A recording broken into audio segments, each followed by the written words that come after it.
একটা এতিম ছেলে, তার বাবা নাই, মারা গেছে, তার মা বিয়ে বসবে না, তাহলে ওই সন্তানের পড়ালেখার দায়িত্ব নিয়ে নেন। মাদ্রাসায় পড়ে, এখানে আপনি দান করছেন, আজকে 1000 টাকা দিয়ে চলে গেছেন, কিন্তু অনেক এতিম ছেলেরা আছে যারা এখানে পড়ে, যার বাপ নাই। আপনি খুঁজে খুঁজে একজনের দায়িত্ব নিয়ে নেন। এই ছেলেটার দায়িত্ব আমি নিলাম। আল্লাহু আকবার। এই এতিমের দায়িত্ব পালন করা মানে 24 ঘন্টা আল্লাহর রাস্তায় জিহাদে শামিল হওয়ার সমান সমতুল্য। চিন্তা করা যায়। একটা মাদ্রাসার একটা এতিম ছেলের দায়িত্ব নেন। এ মাদ্রাসায় যদি এতিম কোনো ছেলে থাকে, আপনারা আজকে নিয়ত করেন যে 10টা এতিম ছেলে থাকলে আমরা 10 জন 10টা এতিমের দায়িত্ব নিয়ে নিব। মাসে আর কয় টাকা লাগে মাদ্রাসায়? মাদ্রাসায় কয় টাকা লাগে? 1000, 1500, 2000, 500 টাকা দিয়েও অনেক গ্রাম দেশে পড়ায়।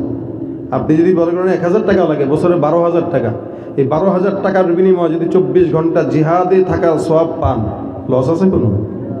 আপনি বলেন কয় কোটি টাকা দিলে আপনি জিহাদে অংশগ্রহণ করতে পারবেন? 10 কোটি টাকাও যদি দিই, আমি তো জিহাদে অপশন করতে পারবো না, কারণ বাংলাদেশে জিহাদ নাই, অপশনই নেই। কেমনে করবেন? কার লোকে জিহাদ করবেন? জিহাদ নাই বলেই তো এখন দলে দলে জিহাদ করে, একটা মারে। এই জন্য দলে দলে জিহাদ না করে সবসময় জিহাদের সওয়াব নেওয়ার জন্য কোনো এতিম সন্তানকে লালন পালন করেন, নেক কাজ।